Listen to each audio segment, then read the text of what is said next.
The National Weather Service in Blacksburg has issued a severe thunderstorm warning for Roanoke County, northeastern Pulaski County in southwestern Virginia, southeastern Giles County in southwestern Virginia, southwestern Craig County in southwestern Virginia, the city of Radford in southwestern Virginia, the city of Salem, the city of Roanoke, northwestern Franklin County, Montgomery County in southwestern Virginia, until 2 p.m. Eastern Standard Time.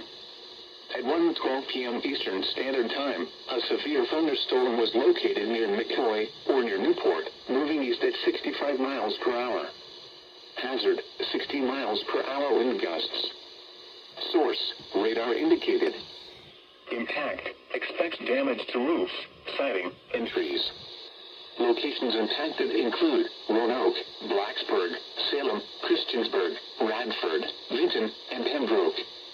This includes the following locations: Virginia Tech, the Salem Fairgrounds, and Roanoke Regional Airport.